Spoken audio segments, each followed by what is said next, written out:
Hi friends, இந்த video ரொம்பவும் இம்பார்ட்டண்டான வீடியோ. இங்கிலீஷில் டென்சஸ் அப்படின்னா ரொம்பவும் கஷ்டம் அப்படி தாங்க நினைக்கிறீங்க. ஆனால் உண்மையிலே கஷ்டமாக என்ன கேட்டிங்கன்னா கஷ்டம் இல்லை அப்படி தாங்க நான் சொல்லுவேன்.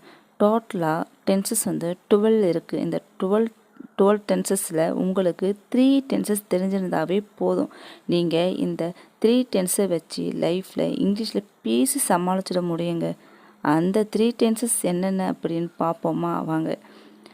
Present tense, past tense, future tense. உங்களுக்கு இந்த 3 டென்சஸ் நல்லா தெரிஞ்சிருந்தாலும் இந்த வீடியோவில் நான் சொல்லித்தர போகிற மெத்தடு ரொம்பவும் சுலபமாக ஈஸியாக இருக்குங்க.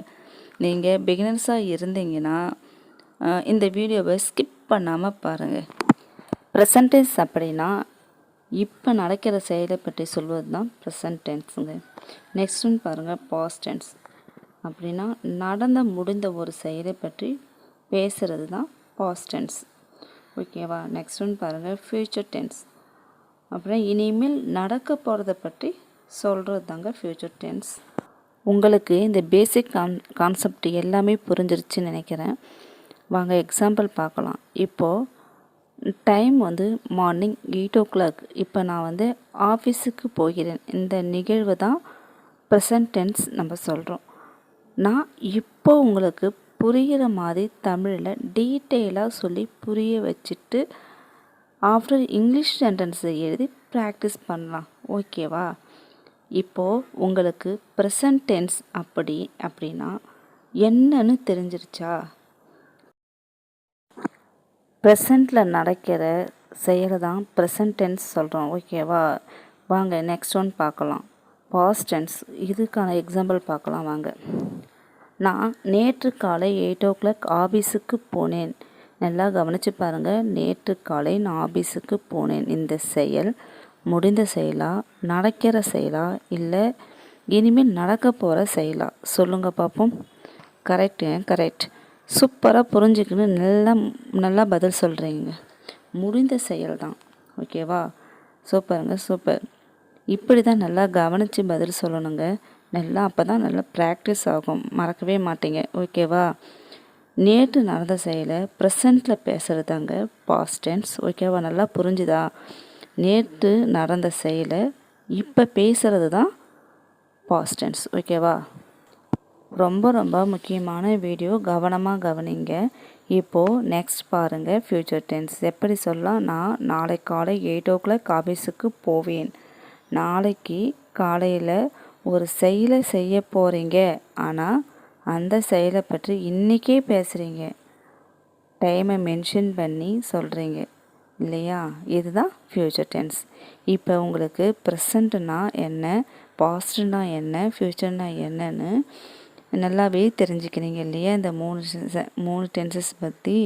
இப்போ நம்ம என்ன பண்ண போகிறோம் அப்படின்னா அதிகமான சென்டென்ஸை இந்த 3 டென்சஸ் வச்சு present tense, past tense, future tense இதில் எப்படி பேசலாம் அப்படின்னு டீட்டெயிலாக ரொம்பவும் ஈஸியாக புரிய வைக்கிற மாதிரி சொல்லித்தர போகிறேன். ஓகேவா?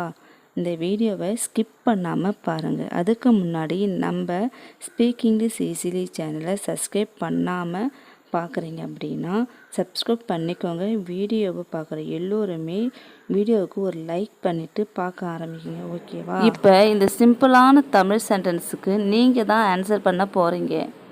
நான் சாப்பிடுகின்றேன். இது எப்படி சொல்லலாம்? I eat. நீங்கள் இந்த இடத்துல ஐ ஈட்டிங் சொல்லக்கூடாது, ஐ ஈட் தான் சொல்லணும். நெக்ஸ்ட் ஒன் பாருங்கள், நான் சாப்பிட்டேன். ஐ ஏட் தான் சொல்லணும். அதுக்கு பதிலாக ஐ ஈட்னு சொல்லக்கூடாதுங்க. நெக்ஸ்ட் ஒன் பாருங்கள், நான் சாப்பிடுவேன். உங்ககிட்ட யாராவது ஒருத்தவங்க சாப்பிட்டியா அப்படின்னு கேட்டால் என்ன சொல்லுவீங்க? இல்லை, இனிமேல் தான் நான் சாப்பிடுவேன்னு சொல்லுவீங்க இல்லையா?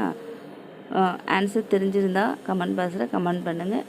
முடியாதவங்க என் கூடயே சேர்ந்து ப்ராக்டிஸ் பண்ணிகிட்டே வாங்க. ஓகேவா? ஐ வில் ஈட், நான் சாப்பிடுவேன்.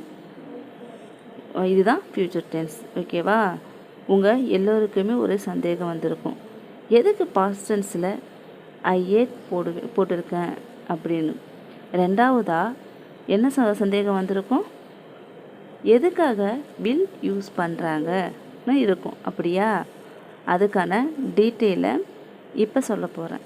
இப்போ நீங்கள் எல்லோரும் இந்த இடத்தைய தான் நல்லா கவனிக்கணும்.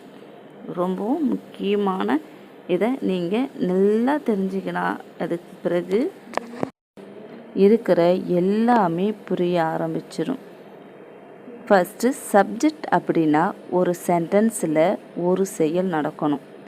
இங்கே என்ன செயல் நடக்குது? நான் சாப்பிடுகிறேன். இங்கே என்ன செயல் செய்கிறேன்? சாப்பிடுகின்ற செயலை செய்கிறேன். சப்ஜெக்ட் அப்படின்னா ஒரு